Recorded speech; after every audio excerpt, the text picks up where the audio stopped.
Steam curls softly around the edges of an old porcelain tub. The scent of rosewater lingers in the air, mingling with the faint rustle of papers and the delicate scratch of a fountain pen across creamy parchment. Somewhere, a clock ticks in the distance, slow, deliberate, unhurried. And within that warm cocoon of quiet ritual, a man speaks. His voice is steady but hushed, muffled slightly by the gentle slosh of water. The tub, oversized and old-fashioned, is not merely a place of rest. It has become something altogether more unusual. A sanctuary of steam and decision-making. Memos are dictated between sips of whiskey. Notes are edited with the tip of a damp finger. It is here, in the gentle hush of bathwater and thought, that Winston Churchill often chose to shape the world. His was a life defined by moments of thunder and trial, speeches that echoed through history, battles that tilted the future, yet always balanced by quiet rituals and deeply personal comforts. And it is here, in those quieter rhythms, that we begin tonight's journey. Welcome to Sleepy Journeys, the podcast designed to lull you into a peaceful slumber with soothing stories through time, places, and ideas. Whether you're winding down after a long day, finding a moment of stillness in a restless world, or simply looking for a peaceful escape, you're in the right place. My name's Jack, and I'm so happy to have you here with me. Each night on Sleepy Journeys, we set off together on gentle adventures designed to soothe your mind and ease you into rest.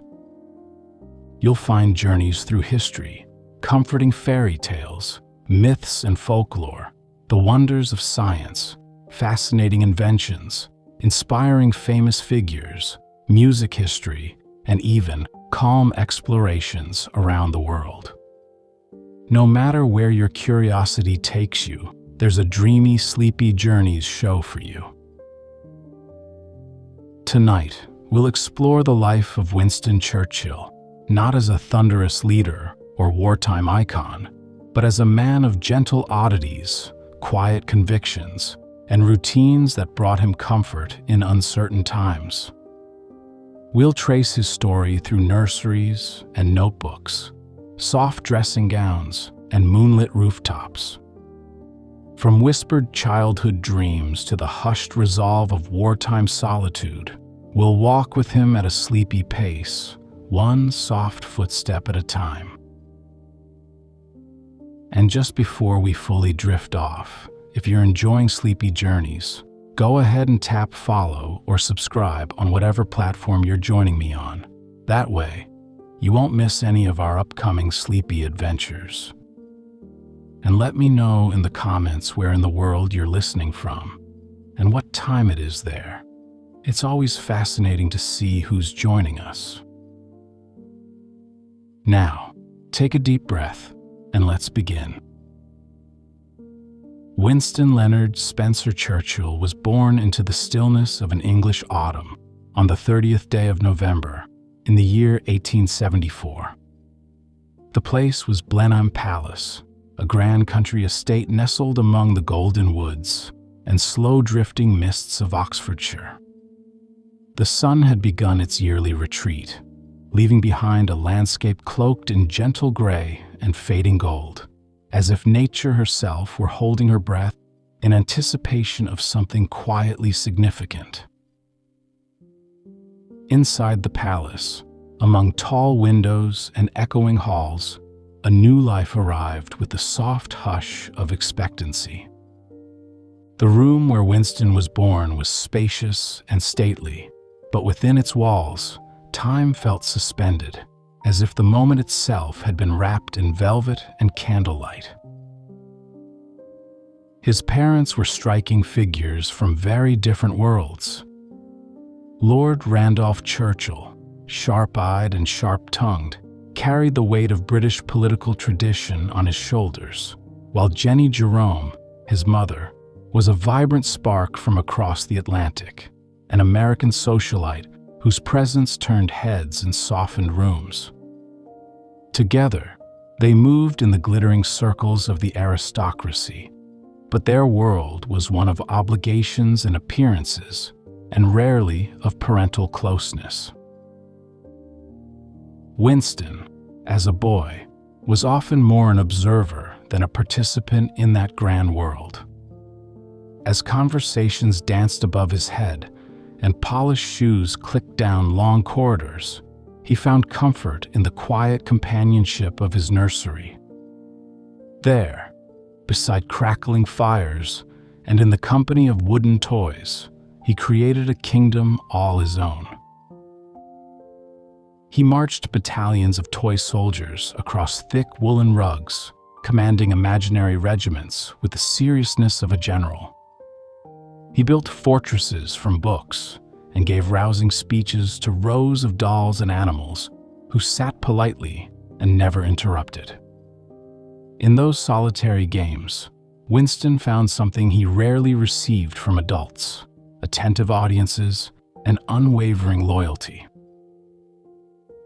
The stillness of those early days was softened by one steady presence, Mrs. Everest, his beloved nanny. To Winston, she was not just a caregiver, but a refuge. He called her Womb, a name whispered with affection in the dim corners of the nursery. Her voice was low and soothing, her presence dependable and kind. She was the warm lap he could always return to, the arms that enfolded him when the world grew too cold or too grand. Through long, rainy afternoons and soft-lit evenings, Womb read him stories, listened to his tales of make-believe, and offered him the kind of love that was quiet, enduring, and deeply felt. It was in those simple rituals, a hand upon his brow, a whispered lullaby, the rustle of pages, that Winston discovered what it meant to be cherished without condition. These early years at Blenheim Palace unfolded like a dream, just on the edge of waking, half real, half imagined, wrapped in the hush of fireplaces and distant piano music, where a boy named Winston grew not just in body, but in voice and in vision. When Winston was sent to Harrow School, one of England's most storied boarding institutions, the world gave way to echoing lecture halls and the rhythm of structured days. The campus was stately, wrapped in ivy and tradition, its lawns neatly trimmed, its stones worn smooth by generations of polished shoes and purposeful steps. For many boys, Harrow was a place of conformity, of Latin drills and cricket matches, of learning how to be proper English gentlemen. But for young Winston, it was a setting in which his thoughts often wandered elsewhere, toward more vivid landscapes than any blackboard could offer. He found little joy in the rote mechanics of grammar or the tangled syntax of classical verse. Numbers puzzled him, and spelling, though always attempted with enthusiasm, often ventured into adventurous territory. The straight lines of academia seemed too narrow for his curious, sweeping mind. What captured him instead was history.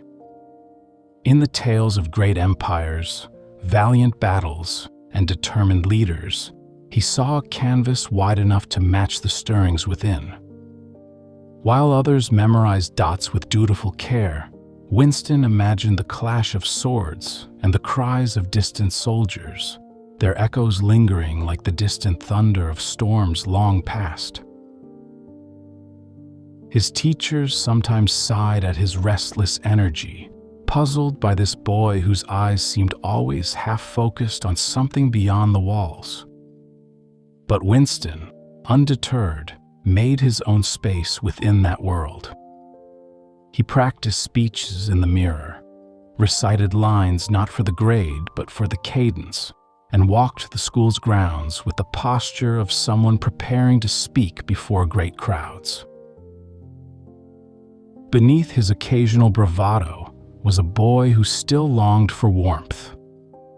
Letters to his parents often went unanswered, and when replies did come, they were brief and distant.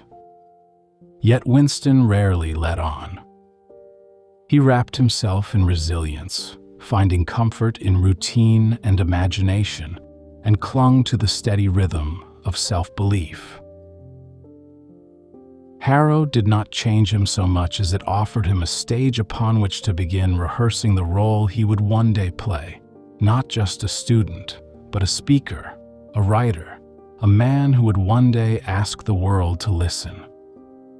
And even in his most solitary hours, the memory of warm nurseries, of Womb's soft voice and Blenheim's gentle hush stayed with him, like a lantern flickering quietly in the distance, guiding him towards something still unknown. The Royal Military College at Sandhurst stood with dignified quietness amid green fields and wide skies, its stone buildings dignified, its parade grounds neatly ordered under the soft gaze of English weather.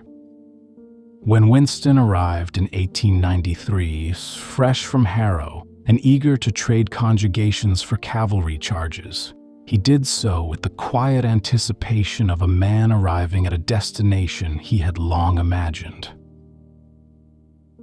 Sandhurst was a place designed to shape young men into officers, measured in gait, crisp in uniform, steady in purpose. But for Winston, it was something more intimate, a promise of adventure, and a quiet path toward a life of action and meaning. The days moved to a rhythm as predictable as it was reassuring. Mornings began early, often before the mist had fully lifted from the lawns. There were drills to master, lectures to attend, and boots to polish until they gleamed like mirrors. The sounds of marching echoed gently against stone, a cadence of order that stitched the hours together. Winston, red-haired and resolute, brought his particular blend of enthusiasm and indifference. He delighted in horseback riding and marksmanship, finding a sense of rhythm and focus in the saddle that he'd rarely known in classrooms. He was less drawn to meticulous uniform codes or the strict perfection of parade formations, yet he carried himself with a natural air of command. His instructors saw in him both promise and peculiarity, a cadet who performed with flair, yet seemed to regard the more rigid rituals with quiet bemusement. There were whispers of brilliance in him, yet they flickered in and out, like sunlight through drifting clouds. But beneath the polished brass and ceremonial drills, something within Winston began to settle. The sense of isolation that had marked his earlier years now softened, shaped by purpose and a place within something larger than himself. Here, on these broad training grounds, he could glimpse a future with clearer outlines, a world where he might not need to fit, but could simply be. It was during his final year at Sandhurst in 1895 that a letter arrived, a piece of paper that carried the weight of unspoken doubts and distant expectations. It was from his father, Lord Randolph. Written in precise script, and with a tone both formal and final, it laid out a judgment that chilled even through warm steam and sunlit walks. Lord Randolph had concluded that his son was destined for mediocrity. "Nothing that you have shown or done," the letter read, "has given me any ground for thinking that you are in any way likely to distinguish yourself." The words were carefully chosen, but they landed like stones, heavy, unrelenting, and cold. Winston read them in silence. He folded the letter, placed it away, and continued on. If the words wounded him, and surely they must have, he wore that wound quietly, like a medal only he could see. It did not break him. Instead, it settled inside him as a vow unspoken that he would one day rise, not only to meet those doubts, but to eclipse them entirely. Later that same year, Churchill graduated from Sandhurst. Not first in his class, but not far behind, 8th out of 150. It was a quiet success, one without fanfare, but with enough distinction to earn him a commission in the 4th Queen's Own Hussars, a cavalry regiment known as much for its dashing elegance as its storied service. And with that, the boy who once orchestrated battles with wooden soldiers now stood at the threshold of real campaigns. His uniform was pressed, his sword newly issued, and the future before him shimmered with promise. The Hussars embodied a world of polished silver and brisk salutes, where courage was measured not only in battle, but in composure and grace. Winston embraced the role. He stood a little taller, spoke with just a touch more confidence, and carried himself with the poise of someone beginning to believe in his own quiet strength. Yet still, the echo of his father's words remained, ever present, like a distant clock marking the hours of an unseen day. You might be in the army 20 years, his father had written, and you would never get on. The sting of it had not faded, but now it lived alongside a growing determination to write a different ending. Soon, Winston's new role would take him far from the parade grounds of Sandhurst. Distant lands beckoned, India, South Africa, places where the sun rose earlier and set slower, where time stretched wide and the air hummed with unfamiliar rhythms. For now, he remained in England a little longer, settling into his new regiment with the same mixture of ceremony and imagination that had carried him through childhood. He polished his boots with care, practiced swordplay beneath the soft light of gas lamps, and wrote letters home that blended earnestness with flair. His days were now filled with the steady, slow rituals of a young officer, and beneath each moment, the growing sense that his life was beginning to take on shape. He had not yet changed the world, but he had begun to walk toward it, softly, surely, one step at a time. By the time Winston Churchill entered politics, the sounds of cavalry drills and military parades had faded into the quiet thrum of parliamentary corridors and long, measured debates. The House of Commons, with its dark wood benches and the soft rustle of papers, became the next stage upon which his voice would find purpose. He was still young, in his early 30s, but already carried the presence of someone older.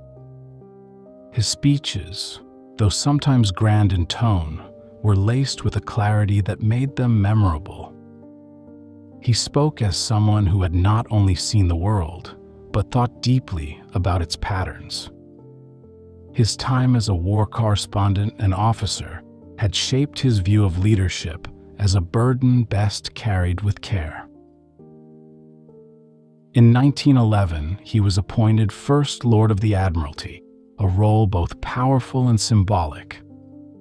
Now, he stood at the helm of Britain's Royal Navy, surrounded by maps, models of ships, and the muffled clinking of glasses in the Admiralty's wood-paneled rooms.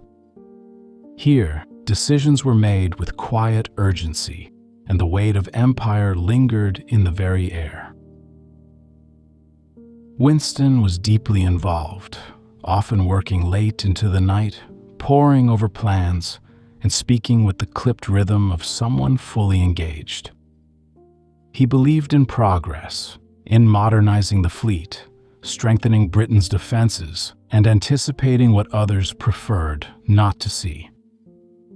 He pushed for innovation, supported the building of dreadnoughts, and welcomed new technologies with the enthusiasm of a man who felt history pressing close.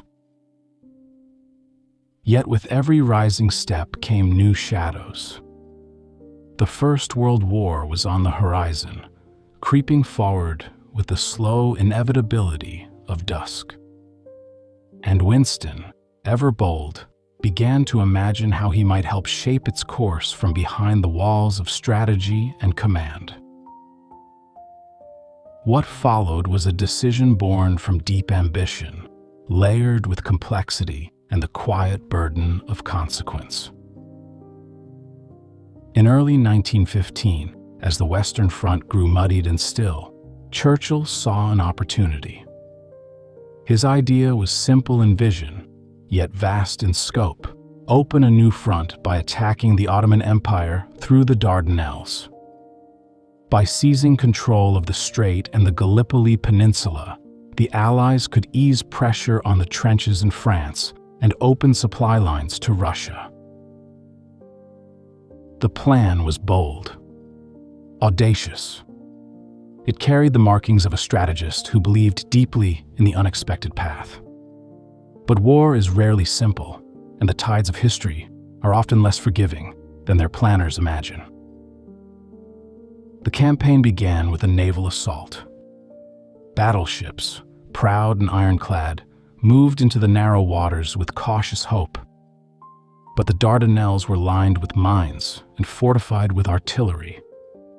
The sea, once imagined as a path of progress, turned hostile. Ships were lost. The assault faltered. Still, Churchill urged on, believing the vision could yet hold. In April, Allied troops landed on the rocky beaches of Gallipoli, greeted by gunfire. The cliffs loomed above them, the enemy well-positioned and unyielding. The ground was harsh, the weather unforgiving, and the campaign soon settled into a weary stalemate. From London, Churchill received reports, each more sobering than the last. Supplies dwindled. Morale sagged. Hope thinned like smoke in open air. The dream of swift victory faded into the slow grind of reality. Critics turned their gaze toward him. What had once seemed visionary now appeared reckless. The cost, in lives and spirit, became too much to ignore. By May of that year, Churchill was asked to step down from his role at the Admiralty. He did so with a quiet heaviness, the weight of Gallipoli settling into his posture. In the stillness of failure, Winston chose not to hide, but to walk forward once more. He returned to the front lines as an officer. In the muddy trenches of the Western Front, he sought a kind of quiet redemption. The cold air, the routine, the shared hardship, it reminded him of something essential, that leadership was not about perfection, but persistence. Gallipoli remained with him, a quiet echo in the chapters that followed. Yet even as he faced its memory, Winston carried on, slowly, humbly, with the resolve of someone learning to meet the world not only with ideas, but with grace. As the guns of the Great War finally fell silent in 1918, the world exhaled. The silence that followed was tender, filled with pauses, soft conversations, and the quiet rebuilding of everyday lives. For Winston Churchill, the end of war did not mean the end of public life, but it did signal a shift. The once booming cadence of battlefield strategy gave way to the measured rhythm of personal renewal. Though he returned to government quickly, first as Minister of Munitions, then in roles overseeing war and colonial affairs. Something within him now leaned toward the quiet. In the early 1920s, he retreated to a place where his thoughts could unfold without urgency. Chartwell, his country home nestled among the rolling hills of Kent. Chartwell was not grand in the way Blenheim had been, but it held something deeper, a sense of belonging. The garden stretched lazily into the distance, and the air was often filled with birdsong and the rustle of breeze through hedgerows. Here, Winston found solace in rhythm and ritual. He discovered painting. His brushes moved slowly across canvas, capturing clouds above French villages, golden fields under English skies, and the cool glimmer of light on still water. Each stroke was deliberate, reflective, and deeply personal. It was not about mastery, but about the act of observing, of creating, of simply being. He also took to bricklaying, stacking red bricks with the careful hands of someone building a sense of steadiness. In a blue boiler suit, he would measure and mix, placing each brick with quiet precision. The sound of trowel against mortar became a kind of music, a soft, repetitive comfort against the world's louder chorus. These gentle practices became anchors. Amid shifting governments, party debates, and the inevitable noise of public life, Winston returned again and again to these acts of calm. Even his beloved baths became more than routine. They were part of his contemplative world. There, surrounded by warmth and steam, he would dictate letters, reflect on policy, or simply rest. It was said that memos flowed as easily from the tub as from his desk, and that decisions were often best made with rose water drifting in the air. While many considered his eccentricities unusual, to Winston they were essential, ways of grounding a life that had so often been swept up in drama and duty. In the stillness of these interwar years, he found a slower rhythm, one shaped by soft footsteps in the garden and the gentle sound of a brush against canvas. As the 1930s unfolded, much of the world turned inward, embracing rest after war, progress after loss. But even amid the lull of peace, Winston watched the horizon. While others relaxed into the promises of peacetime, he studied the patterns, shifts in power, shadows stretching across Europe, voices growing louder in Germany. He spoke in Parliament with increasing urgency. Though no longer in a cabinet post, he still addressed the House with the unmistakable weight of someone who had seen the dark corners of conflict. His speeches warned of rising dangers, of rearmament, of a nation preparing not for peace, but for something far more dangerous. Often, he was dismissed. Some saw him as clinking to old wars, a voice out of step with the times. They called him dramatic, even outdated, a relic of thunderous speeches and imperial dreams. But Winston was not speaking out of nostalgia. His concern came from a deeper place, a careful observation of how history tends to repeat itself, often in softer footsteps before it breaks into a run. At Chartwell, between speeches and debates, he continued to write. Volumes poured from his pen, memoirs, reflections, and quiet contemplations of Britain's past and possible future. His study, lit softly by afternoon sun, became a space of thoughtfulness. The rustle of paper, the slow scratch of ink, and the occasional sip of whiskey marked the pace of his days. He continued to paint, too, finding in it a balance to the weight of his warnings. Between clouds of concern and cautious optimism, he painted skies and still lakes, windows into quieter places where fear held no sway. When no one seemed to listen, he grew more determined. His warnings were gently persistent calls to readiness. While others danced into the modern age with hope, Winston stood quietly at the edge of the ballroom, watching the shadows flicker. He was older now, rounder of face and slower in step, but the fire within had not dimmed. He had seen how quickly peace could become paper thin, and he had chosen to remain vigilant, even if he stood alone. In the soft rustling of leaves at Chartwell, in the brushstrokes on canvas, in the measured tones of his speeches, there lived the steady echo of a man preparing, quietly, calmly, for whatever might come next. In the spring of 1940, the world trembled. Across Europe, the shadows lengthened. Nations fell, borders shifted, and the sounds of distant engines signaled that peace had, once again, slipped from the world's careful grasp. Britain stood on the brink, uncertain, anxious, and in need of a voice that could carry through the fog.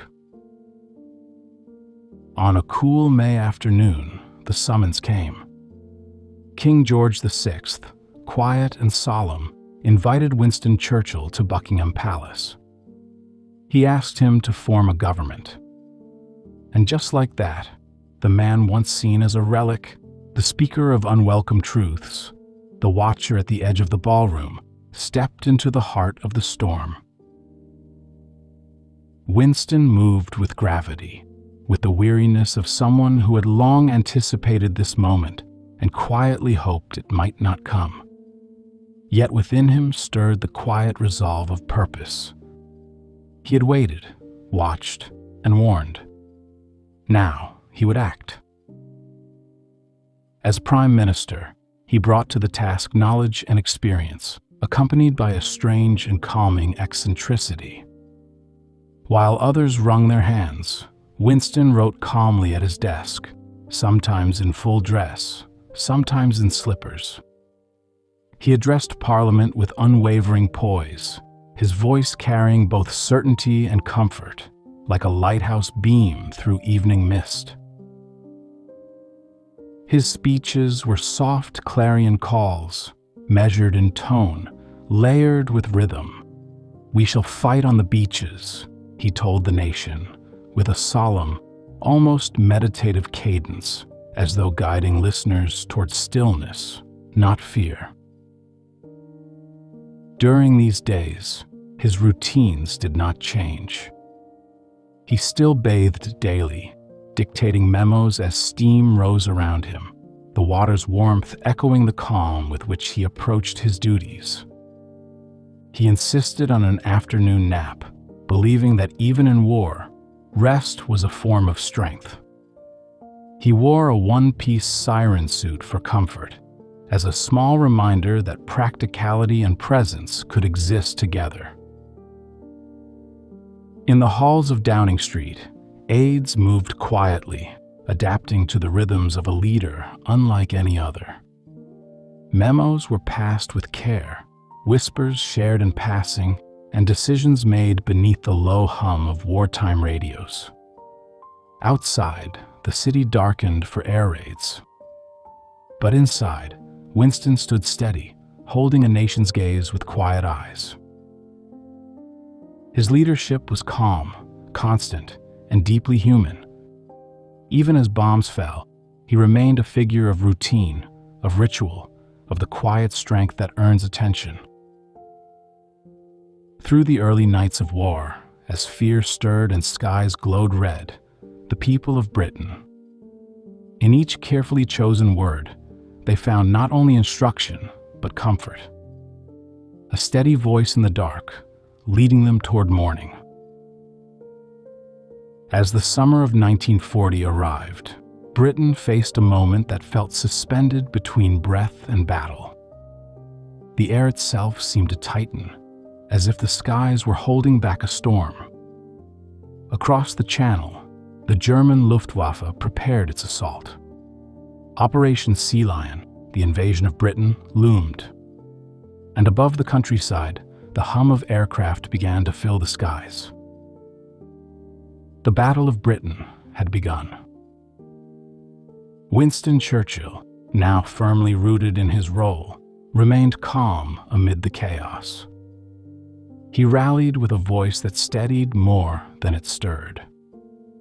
He visited command centers, walked among the rubble of bombed streets, and listened to pilots with the attentive quiet of someone who knew that courage often speaks most clearly in stillness. In Parliament, his words offered resilience. Never in the field of human conflict was so much owed by so many to so few, he said, with a hush, as though placing a soft hand over the heart of the nation. His daily life, even in wartime, held its comforting patterns. He rose late, worked into the small hours, and dictated plans from bed or bath alike.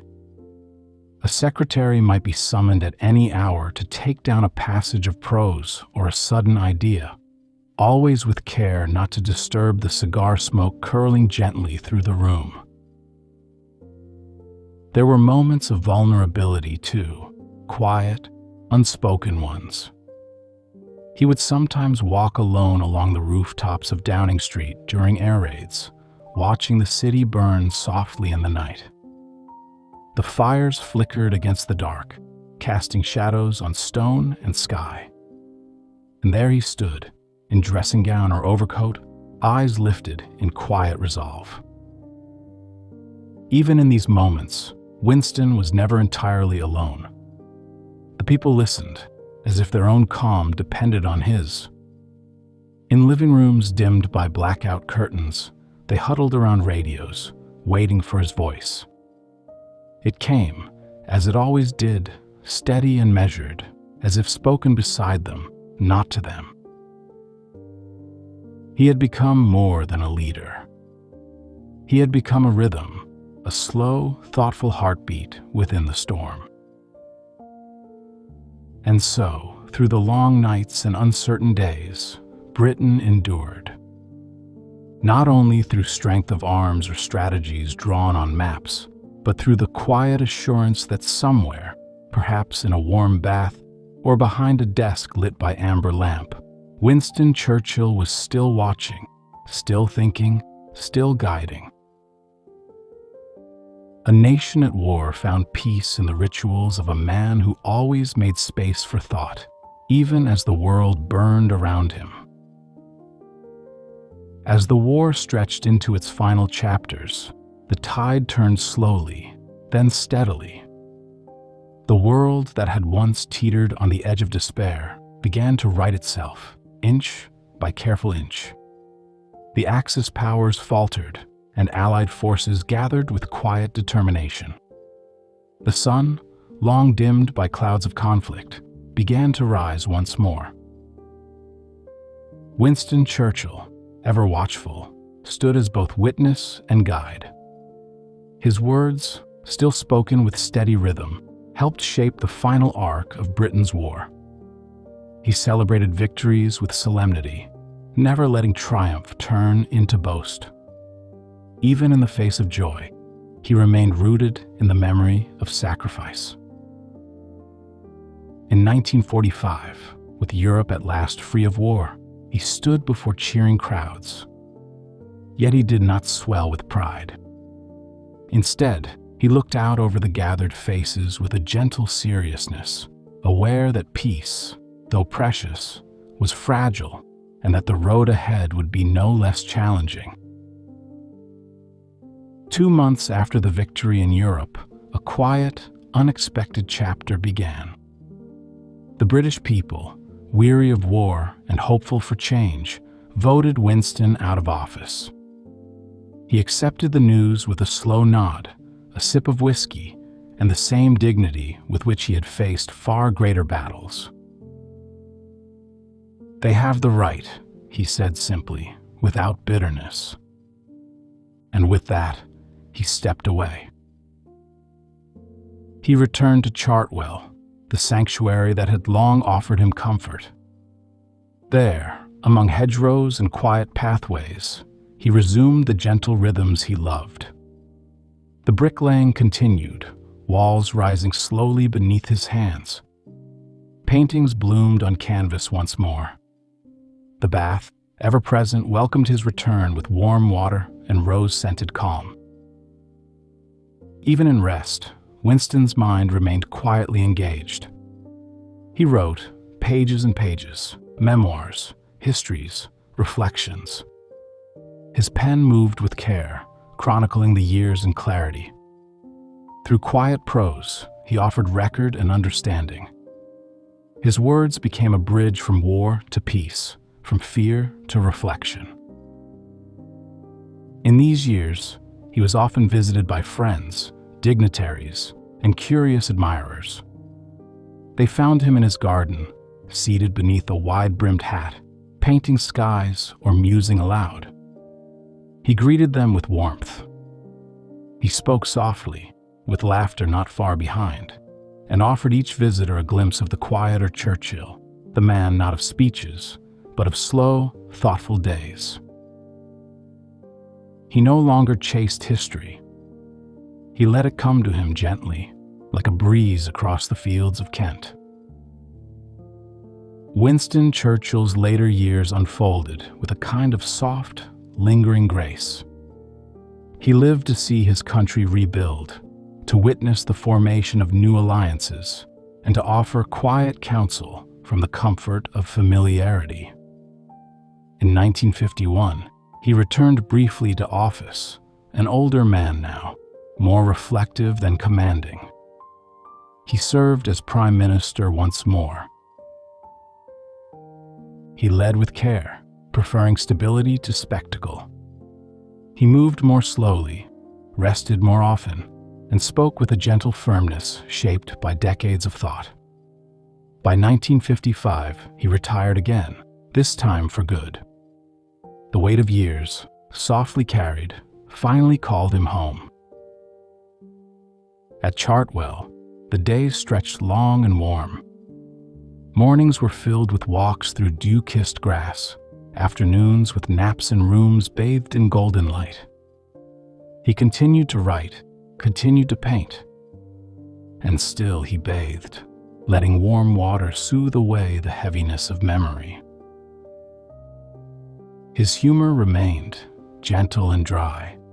"I am ready to meet my Maker," he once said with a glint in his eye. "But whether my Maker is prepared for the great ordeal of meeting me is another matter." He aged, but did not fade. Even in his quietest moments, he seemed to carry within him the flicker of an eternal ember, the same spark that once stirred in nurseries and war rooms, in lecture halls and candlelit studies. In January of 1965, Winston passed away at the age of 90. The world paused. Crowds gathered. Bells tolled with soft reverence. Along the banks of the Thames, a boat carried his flag-draped coffin past bridges that bowed silently in farewell. It was not only a farewell to a man, but to an age, an era marked by storms and courage, by resolve and ritual. And yet, in memory, Winston never truly left. He lingers in the warmth of history, in the hush of a well-tended garden, in the soft click of typewriter keys, in the gentle swirl of steam above bath water, in the steady voice that carried a nation through its darkest nights. He reminds us always that courage need not be loud, and that strength may rest in soft habits and the quiet refusal to give in. He reminds us that history, though vast, is also personal, shaped not just by battles and treaties, but by small, steady rituals of thought, of care, and of comfort. And so, as the candle of his life flickered into rest, the world exhaled in gratitude for a life lived fully, richly, and gently. The night has deepened, and the world outside has grown still. Somewhere, beyond closed windows and quiet lamps, the stars linger above rooftops and hedgerows, casting their soft, silvery light. And here with us now, the story of Winston Churchill has gently unfolded and come to rest, like a page turned slowly and with care. We began in a bath, where steam rose like morning fog, and the calm echo of decisions whispered through scented air. We followed Churchill through grand halls and quiet nurseries, through the solitude of boarding school days and the dusty paths of cavalry drills. We walked with him down the corridors of power and stood beside him on rooftops, watching fires flicker gently against the night sky. Through each chapter, we saw not only the public figure, but the private man, one who painted to calm his thoughts, who laid bricks to steady his hands, and who kept to warm rituals no matter how cold the world became. There is something soothing in his steadiness. The daily bath, the nap at midday, the quiet dictation of letters as a clock ticked gently nearby. Even in great trials, Winston's life moved with a certain rhythm, a slow, thoughtful cadence that never gave way to haste. As you rest now, perhaps there is comfort in remembering that even in the most unpredictable moments of history, there are still small, dependable rituals to guide us. A warm cup of tea, the weight of a familiar blanket, a breath drawn slowly and then released. Churchill's life reminds us that resilience can be soft and that strength can be found in gentleness, in the way we prepare a room, arrange our thoughts, or return to the things we love most when the world grows loud.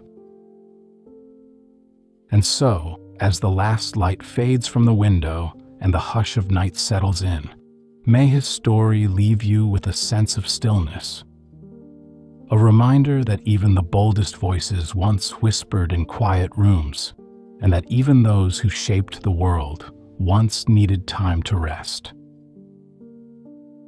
Let your breath fall into rhythm. Let your thoughts soften. There's nothing more you need to do. Only sleep. Thank you for joining me on tonight's journey. I hope it brought you a little peace, a little wonder, and a little closer to rest. Until next time. Sweet dreams.